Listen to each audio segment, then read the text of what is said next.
Abahungu beza barangiza nyuma. Ngwiki?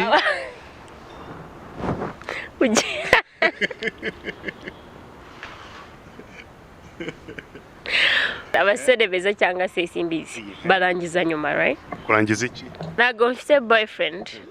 Okay, ntago mfite umusore dukundana, let's say it in Nyarwanda. Ntago mfite inshuti magara. Ntago ndi umuhombyi.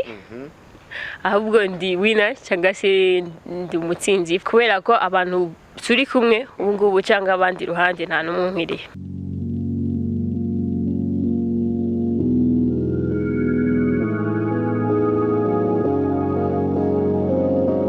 Yes, what up my people, this is Afrimax TV. Ni nkuko mumaze kubimenyera ni bisanzwe tukaba twongeye twagarutse tukaba turi kumwe kuri kamera zanyu za Afrimax TV. Cyo mugomba gukora no gukanda subscribe na inzogera ku ruhande ariya maze gahunda zose mbaza what is going on my boy back tea and everything is gonna be alright, okay? Akakanya tukaba turi kumwe na the beautiful lady wa mukobwa wanyu umuhanzi kazi byinshi dufite byo kumubaza ni kuri kamera za Afrimax TV. Hariya maze fata kanya kawe and then everything is gonna be alright. Umbaze what is next. Uko ariko kose nyuma y'iki kiganiro comment zawe ziremewe cyane ukisho gucommenting hariya hasi likes dislikes byose biremewe ariko in a good way nuko tugomba kubikora nka entertainment. Of course ndi kumwe na the one and only Meliane. Welcome to the show. Thank you. Yes, basuze bari mu kurikirana Afrimax TV. What's up people? Abantu kurikirana Afrimax TV. Hallelujah. Meliane, ko buri munsi ngo ufite ibyishimo na no munsi numwe nari nakubona warakaye. Nanjye sindakubona warakaye. Arakara basi turebe. Warakaye. Are you serious? No, the second. Subarase byagunaniye so Meliane. And cyakubaza ikintu ariko nudasubiza ikintu na kimwe. Urumva nudasubiza ikintu na kimwe ndaguhemba. Ushaka kumbaza ariko ninasubiza ikintu. Nutavuga ikintu na kimwe ndaguhemba. Which means ko nagisubiza ushaka. Ndije kubaza ariko nutavuga ikintu na kimwe ndaguhemba. Okay. Uri tayari? Tayari umaze kuvuga. Aha ngaho niho tugaho tugiye gutangirira. Come on. Nagumbashije man. Urambashije? Tayari uri muntu kukomeza kuvuga. Tangiza basi tangira. Ukipiga kwa yati. Are you ready? Wakopeye. Yes, Meliane umaze iminsi wasohoye indirimbo nziza cyane uri kumwe na Syntax. Inyuma imbere yangaho hari indi ndirimbo rufite arankunda nini. Meliane hari ibintu biri fashion cyane mu Rwanda like gushira tattoos, gutobora amatwi, kutangiye kwihisha. Oya ni fashion neza. Yeah. Hari je ubungu ufite tatouage zingahe? Sheshatu. Okay. Ushiramo tattoo ya mbere ninde waguhaye inspiration cyangwa ninde watumye ujya gushira tatouage ya mbere? Nawe na magambo nakundaga nabakunda kwandika ku masitati yanjye cyangwa ahantu hatandukanye ngeze numva nago bihagije ko nyakipinga muri ngewe manyashiraho. Ese tatouage ni nziza cyangwa nimbi? Biterwa na nyirayo. Okay. Ni gute zaba ari mbi? Shobora kuba mbi zifite image mbi like shobora kwishiraho shema mbi idafite windi sura nziza muri societe gatuma abantu bavuga ngo nimbi ariko ikintu cyose giterwa na nyiracyo tu nshobora kuba nayo ikibi wabona ari cyiza kandi I don't judge anybody. Yeah. Yes, ugishiramo tatouage ya mbere no turebe muri tattoo zose ufite tatouage esheshatu ariko muri izo ngizo na nimwe wigeze gutekereza ngo why did I do this? Ingi ndashaka kwisiba. Oya. Kutangiye kwihisha. Na nimwe na nayo. Ufite tatouage gashasha ariko nago twe tukazi. Oya. Oya.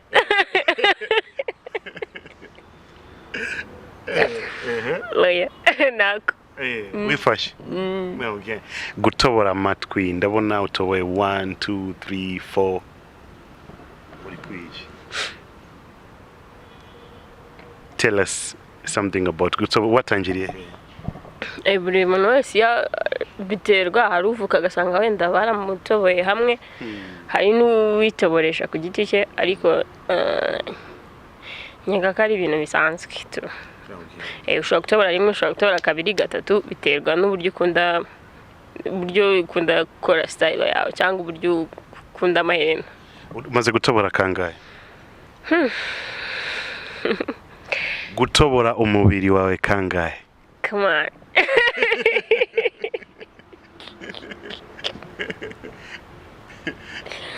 Ndimo ndabara. Kugutwi noneho kumwe kane ukundi kabiri. Niki cyaguteye gutobora kane kabiri? Nta kintu de special gihari nuko nyine niko nabishatse nabonaga ntacyo bintwaye tu. Nice. Urateganya kongera gutobora umubiri wawe cyangwa gushyiraho tatuwaje ku mubiri wawe? Uziko uri kuvuga gutobora umubiri wanjye ngagiramo n'ubwoba. Ugutwi n'umubiri wawe? Muri amabura. Ugutwi n'umubiri wanjye ariko ivuze gutobora umubiri itarumva ari ikintu kikaze cyane kandi ngewe ibingibi mbifata simple. Bibaye ngombwa ko mbikora nabikora. But na idea mfite yo kubikora. Okay. Tattoos? I can put more. You're still putting more? Hari yo numvise nshaka gushiraho nyine nashira. There's no limit. Meliane turakuzi muri industry ya tourism, abantu benshi bamaze kumenya ko no muhanzi ariko ni by the same time harya ni guide? I was a guide before, but I'm no longer a guide. Okay. Ndashaka ko tubigarukamo gatoya industry yo kuguidinga muri tourism. Nuhe munsi wo gushimishije cyane muri ako kazi ko kuguidinga aba tourists? Umunsi wanshimishije cyane n'umunsi nabonye imvubu ibyara. Ubundi munsi nanone n'umunsi nabonye impyisi yiba umurizo wa giraffe. Imvubu iri kubyara ibyara gute? Nyine irabyara nk'uko inkibyara. Akabebe kakaza nyine kagaca inyuma tukunda y'amaganga. Hanyuma kagasohoka. So twari turi around aho ngaho ariko tutari close cyane yabyari ahantu ku gishanga gutya. Kabebe kaza tukareba. Tuvuga go you can do it ariko tuvugira biri tudasakuza nyine kugira ngo tutayikanga. And then at the end akabebe karaza I was like wow. Yeah. Very nice. Yes. Uwo munsi wari uri kumwe n'aba guide n'aba tourist urimo kubaguidinga cyangwa wari uri wenyine? Nandi kumwe n'aba tourist. Ahangaho uko ariko kose bo barishimye cyane. Yego ariko nanjye nabaye touched cyane. Tuvuga ngo wa munsi wanje bari aba guide uko ariko kose bahise basiga tip. Tip bari ingenzi cyane. Niba batabibonye bayisiga ariko cyangwa mbwa nuko akazi kaba kakozwe neza. Okay. So uwo munsi mu mateka yawe ya tourism nagusha kuyibagira? Ntago nawe wibagirwa. Nicyo kintu cya mbere cyanshimishije. Ariko nanone no kubona impyisi y'umurizo wa giraffe was so surprised. Nabibonye ko kunenga akantu kakaba ukabona ukavuga ati abaye kira. Yaje yiruka giraffe yari yapfuye cyangwa yari imeze? Ibaze nakabebe kari gahagararanye na ba nyina gutyo muri famille nyine. Impyisi turuka nk'ariya zitayibonye yirukiraza. Itifata breakfast icaho. Ikomeza. Ibikomereza zisigara zikanga zizenguruka nyine ibintu byarangiye. Bajya bavuga ngo impyisi zigira ifemba cyane ku buryo yabonye igufa cyangwa umuntu ari kugenda akora gutya amaboko zigira ngo agiye gutakaza ukuboko kumwe zikurye zikagenda zitegereza nibyo cyangwa ntago? Impyisi zikunda inyama zikunda no kurya. Ku buryo na ngenzi yazo ushobora gupfa zikaba zayirya yapfuye mu gihe izindi nyamaswa ngenzi yazo yipfuye ntago zababara nk'abantu ariko urabibona ko zababaye. Ariko izo wenda hari igihe cy'amapfa nta byo kurya bihari zibona cyane zishobora kurya na mugenzi wayo yapfuye cyangwa yaba yakomeretse ikaba yakwirigata ku gisebe kubera gukunda inyama ikajya yumva yagira gutyo yumva uko bimeze kandi ari yo ubwayo iri kwikora. So rero zikunda inyama cyane ariko ibyo kurigenda ziri amaboko y'abantu wapi. ntacyo nzi. Yes. Wigeze kubona inyamaswa izi ngizi nini zirimo kurirana? Kurirana ni iki? Kurirana ni ukora iki? Uko akundi zigira iki? Zikora za gahunda. Be clear. Wigeze kuzibona nka elephant? Zikora iki bakti? Iri kurira ngenzi yayo. Like ziri kumatinga kwimanya. Yego. Biba bimeze gute? Bimeze nk'uko wabona inka nyine yemye indi nka. Elephant? Irapanda tu. Iminota ingahe? Ntabwo mbizi. Biterwa niyo zapanze nuko zibyumva tu. Yes, nk'umuntu wabaye muri tourism, the moment utashobora kwibagirwa yabaye mbi cyane kuri wowe ni the moment yabaye mbi cyane n'igihe inzovu zanyatatse n'abaye stuck. Iyo ugeze muri famille yazo uba ugomba kwitwararika cyane cyane iyo zifite abana ko zishobora kuba aggressive zikataka.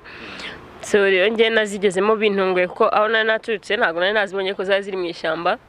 Nongeze nkari imbere mbona iziri imbere yanjye turahagarara nari mfite umushoferi wari dutwaye duhagaze mu gihe iz'imbere ziri kutwegera tugiye gukora revanse tubona izindi nyinshi ziturutse inyuma sasa zidushira hagati. None ndamugati hariya tuhite tuzivamo hagati tugende ko zari zifite ababebe nyine. Agiye nko gukata ahita aba stuck n'ubwoba n'iki agwa mu cyobo. None ndamubwira noneho shiramo 4x4 tuvemo vuba zitaratugera kuko zari zirimo zivuza trumpet ziri kwataka. Nawe nyine kubera ubwoba arambwira ngo yayishizemo ngo yanze ariko nayo yari yashizemo. Inzovu rero ziratwataka ziraza zigera neza ku modoka. Dufunga ibirahure mbwira abakirange ati muceceke mwe ku making a noise n'imodoka turayizimya kuko yumva urusaku ni kuyicaginga kurushaho. So iraza yamanitse trumpet nko yamanitse trunk yayo yenda nko kwidukubita gutya. Iramanika ivuza induru. Nanjye nkajya nkorozinga finger zanjye ariko singaragaza ko mfite ubwoba. Nkavuga ati mukomere tu muceceke ntacyo tuba.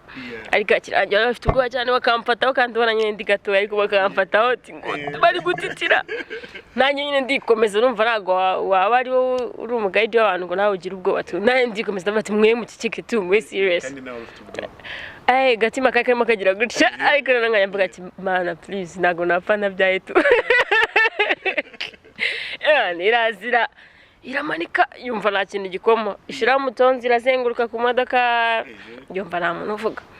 Irangije nyine inzovu ndi zifite ingore nizo zikunda kuba ziyoboye nk'itsinda. So zisubiza nk'inyuma ziragenda tuvamo ngo tujye gusunika imodoka ariko tunasanga fo wheel nayo yari yashizemo. Imodoka itivamo tuvamo ariko twagenze like nk'amasaha 2 nta muntu uvuga twese twabaye speechless.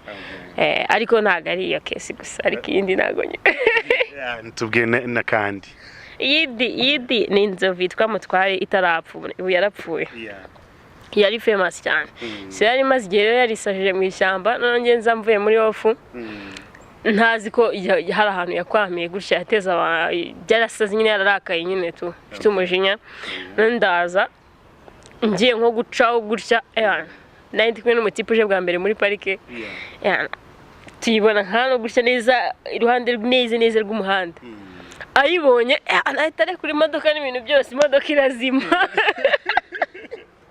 Imodoka izinye Mutware duhindukirana yarakaye cyane. Urumva hari hashyushye nka za 8 nicaye ku kidirishya gutya imbere kwa kundi wakuyemo akaboko n'ubushyuhe n'iki. Inzovu iramanika umutonzi kudukubita. Urumva actually ninjye yari igiye gukubita kuko njye nari ndi nko mu kirahure gutya. Imanitse umutonzi hejuru yanjye rero Mutware twari inshuti kera nyine batarakuraho kugaburira inyamaswa najyaga nyiha nk'umugati rimwe na rimwe. Kuko yo yakundaga ibintu by'imigati cyangwa ibisheke cyangwa iki kuko yari yarabanye n'abaturage yarabaye domesticated ntago yari imeze nk'izindi nzovu.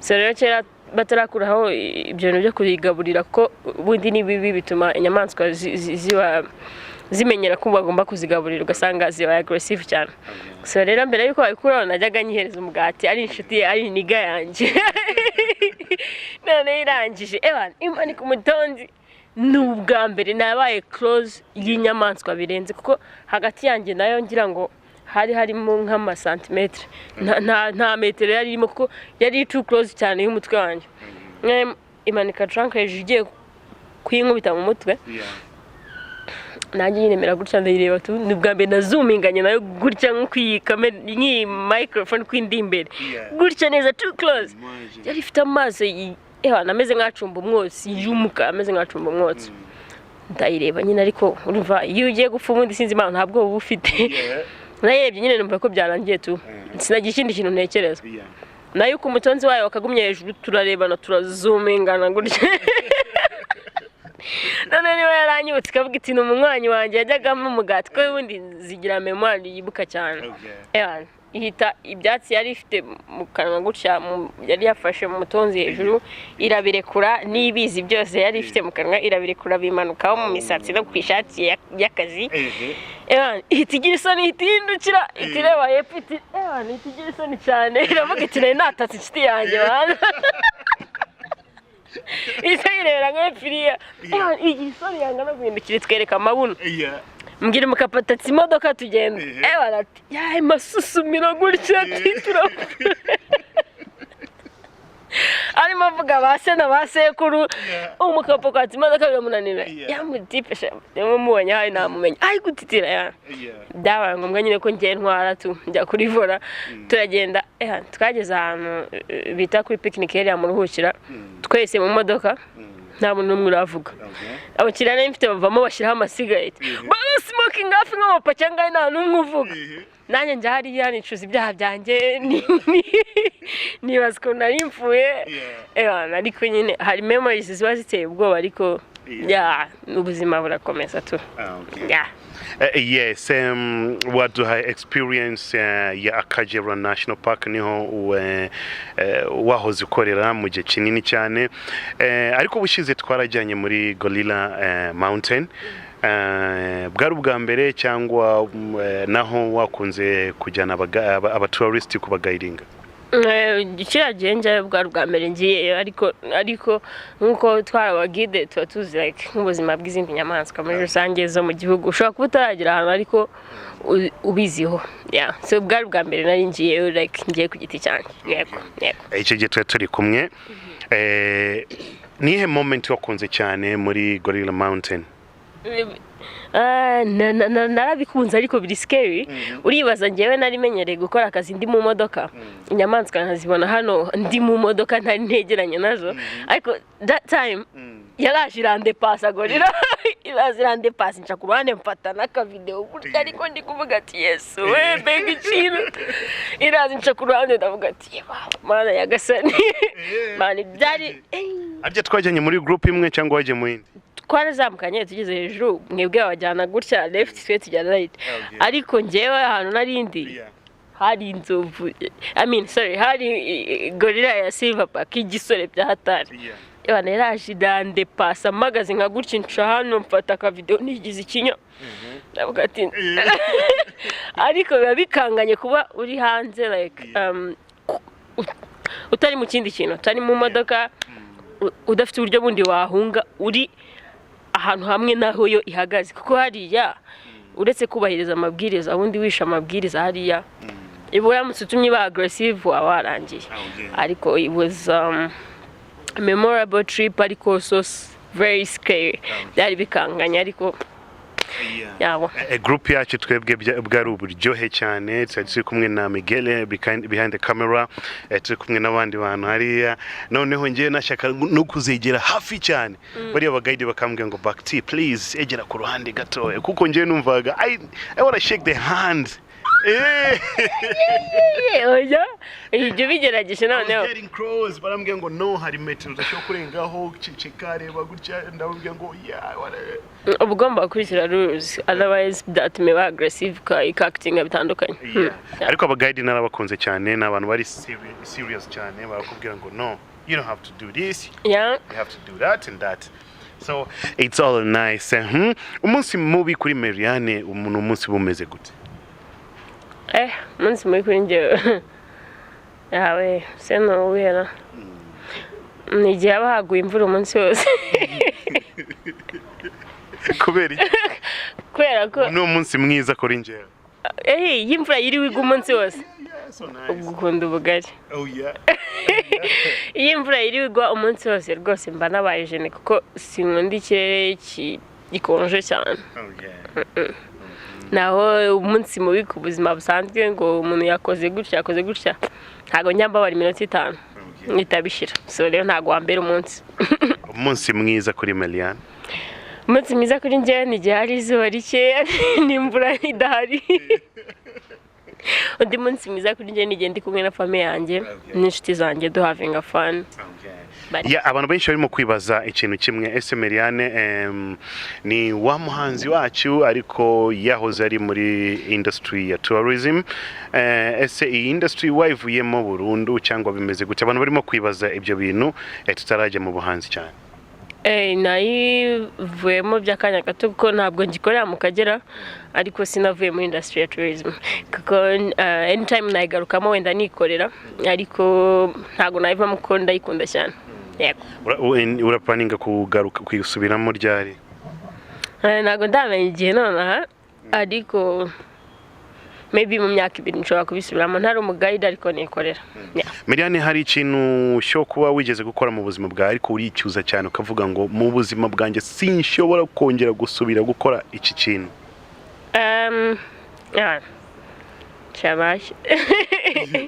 Ntacyo kabisa keretse kwizera abantu kandi buri genda bizera ubwo rero sinavuga ngo sinzongera kubikora. Ikintu gikunze kugutera ubwoba mu buzima bwawe ni iki? Ni gupfa. Kubera iki? Ntinya gupfa narabyara akabebe. Harabura iki? Harabura ibintu byinshi. Ntago mba nabyara akabebe ntaragategurira, ari ibintu byinshi narategura byo by'ababebe banjye. Ninde muntu iyo hashize icyumweru mutabonanye uramukumbura cyane ukumva yo my god why don't I see this person? Ni mushiti wanjye yitwa Liliane. Nize moment Liliane atuma umukumbura cyane? Ni umusazi nyine wanderanje kandi buri munsi ampamagara ati urihe urataha ryari wowe urihe kutaje ko twanze kutageze hano like iyo ntageze ahantu aba nyine yaba yumva ko namwanze tu. Rero gukomeza telefone yanjye so namubonamo ndavuga ati nakoze amakosa ku iminsi 3 ishize ntarajyayo. Nihe bestie cyangwa your favorite group iri kuri WhatsApp? Group ya WhatsApp uvuga ngo yingi nago nayibura? Nabana twiganye muri Troncom. Group barya yitwa gute? Yitwa SK. Ni izina ry'ishuri? Yego. Nice. Yes, Meliane, hari ibintu byinshi cyo kubaza hano mfite byo kukubaza kandi tugomba kubiganiraho. Nihe moment y'ubuzima bwawe utajya ukunda ko iba repeated? Yisubiramo muri make. Ikintu kigeze kubaho ariko kigomba mu buzima ni burazenguruka ikenshi kinagaruka ariko ntabwo wifuza ko cyongera kukugarukiraho. Gusa kiraharira.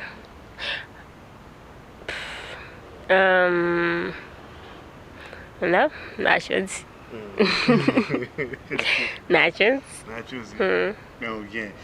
Ni ikihe kibazo utajya ukunda kubazwa? Ubuzima bwanjye bwite sinkunda umuntu like hari ibintu mba numva bite interesting abantu hari like nko kubaza ibintu biri private cyane bidafite aho bihuriye na societe bidafite icyo biri bufashe societe. Barumva atari ngombwa ko umuntu abimbaza tu. Meliane, hari I believe that icyongereza urakizi sibyo? Ndagerageza. Yes, hari imvugo ivuga ngo do you believe the sayings nice guys finish last? Do I believe the things? No, sorry. Nice guys finish last. Nice guys finish last. Aha ni imvugo iri mu cyongereza ariko isobanura iki kuri wowe? Nice guys finish last. Hari amagambo abari mu cyongereza ariko asobanura ibintu bitandukanye cyangwa terms zisobanura ibintu byinshi bitandukanye. Ubwo rero uvuze ngo nice guys finish last. Ubwo nabarangiza ngo beza barangiza nyuma nicyo bishatse kuvuga cyangwa ngo iki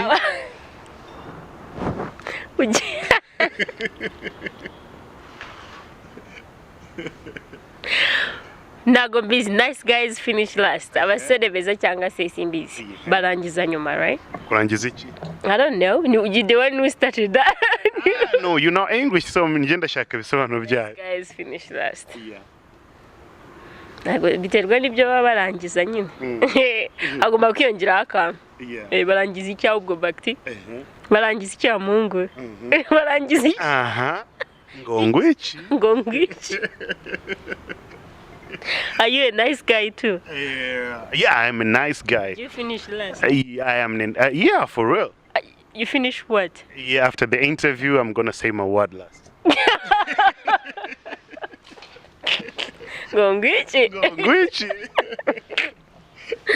Yes, Meliane, reka dusubire kuri music. Ariko before dusubire kuri music, abantu benshi barimo kwibaza ese Meliane umukunzi we bimeze gute?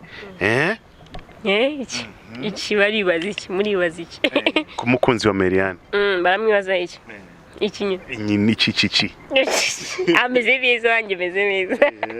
Yeah. Abantu barimo kuvuga ngo Meliane ushaka kudusobanurira umukunzi ukatubwira ngo bimeze gute? Musobanura iki se? Amagambo abiri. Mfite umukunzi nyine nkunda nanjye nkunda. That's it. Okay. Nice. Watwimye amakuru menshi cyane. Okay. Meliane warasohoye indirimbo yitwa Arankunda. Indirimbo yabaye nziza abantu benshi barayakiriye neza. Nago wigeze utinda nyuma gato yahuza gusohora indi yitwa People. Indirimbo ikoranye na Syntax mu njyana zitandukanye cyane umuntu bari bamenyereye muri gospel, muri gakondo and all stuff akaba yakubise trap music.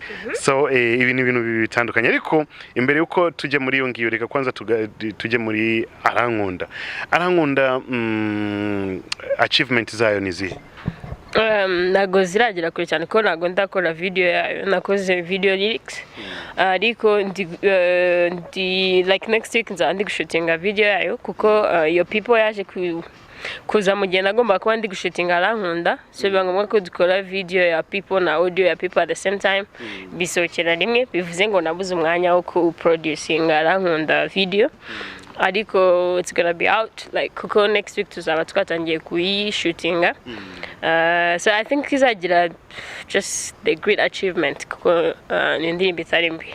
Yeah, very nice. So kugira ngo ukorane na n'uyu musore wacu Syntax indirimbo nziza by the way wahindemo na style cyane ya trap music niki cyaguteye gukorana na Syntax?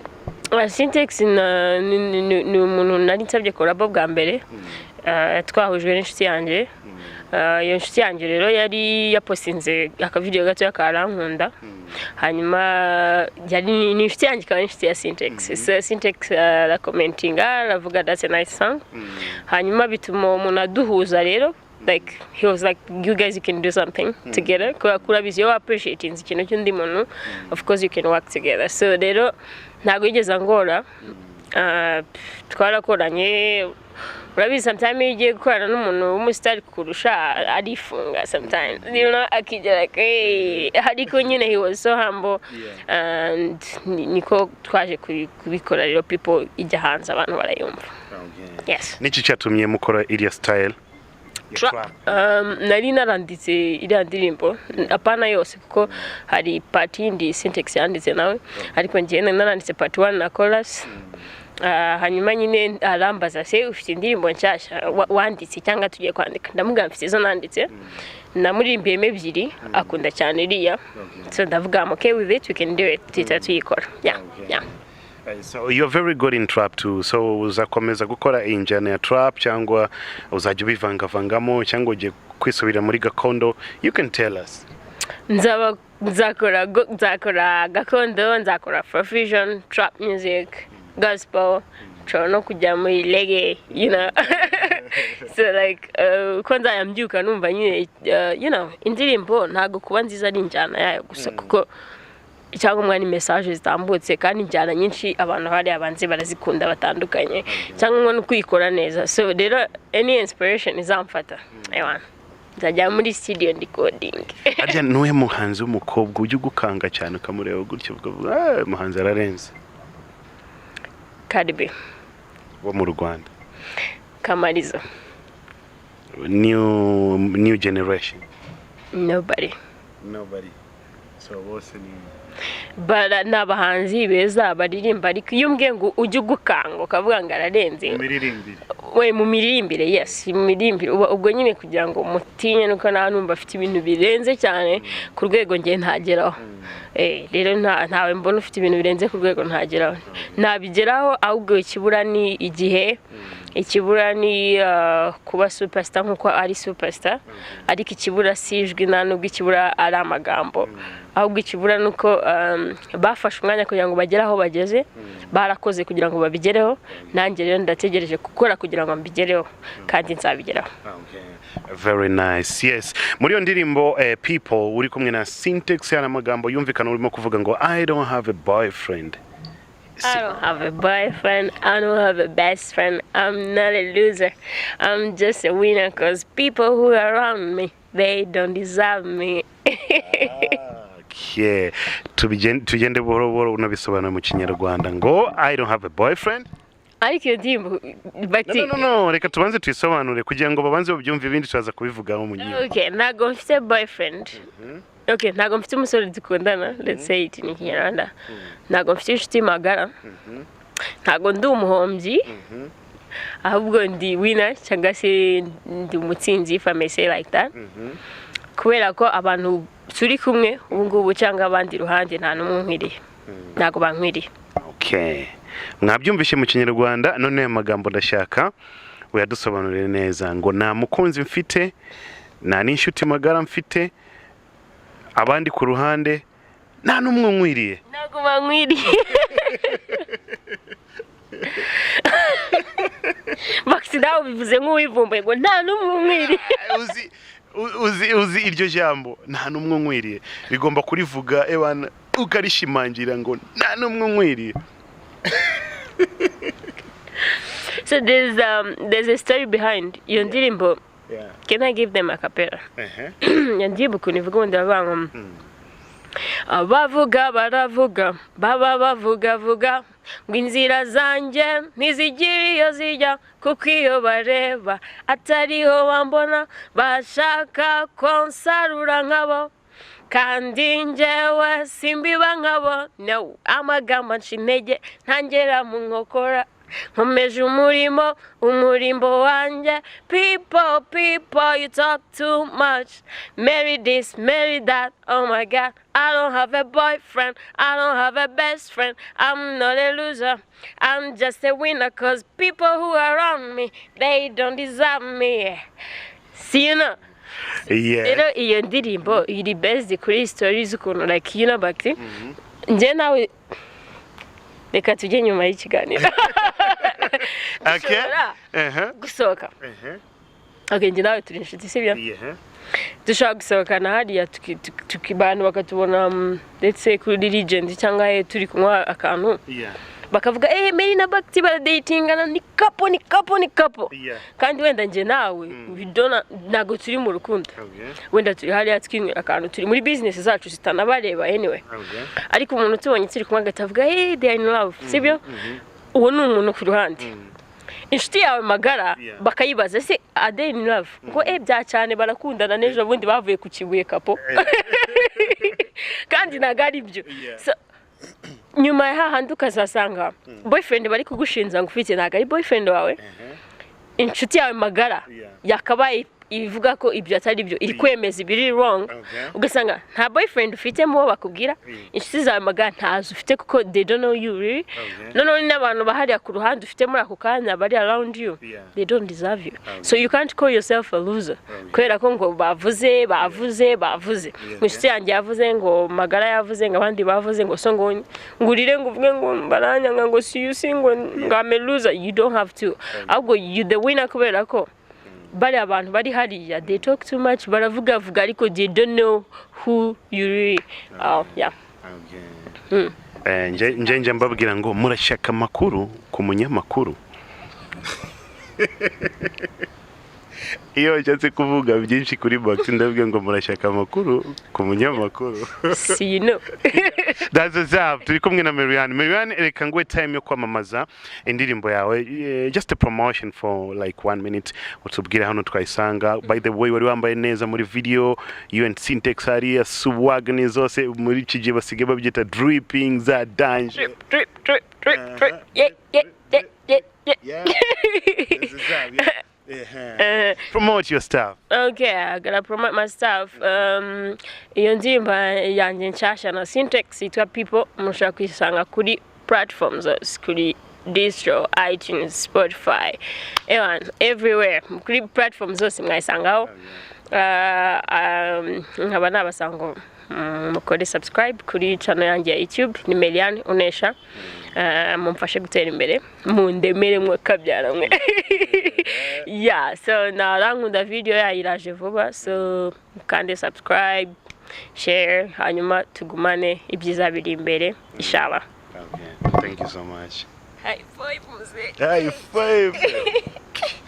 Big up to yourself uri mu kuri channel Afrimax TV tatu kumwe na Meliane hano mu kiganiro cyacu muri kuri Afrimax TV utarakanda subscribe just do it fast kuko time yawe ni ingi inyuma yahangaho reka mubwiye Meliane akomereza ngaho n'umusista wacu kandi urimo kubikora neza cyane we here to support us so all the time murakoze cyane gukurikirana Afrimax TV every day every time mugakanda subscribe inyuma yangaho mukandika comments mukalikinga mukadislikinga mukadownloadinga no dislike. I love all them. No dislike. But you're saying don't encourage them to dislike. No, I don't encourage them.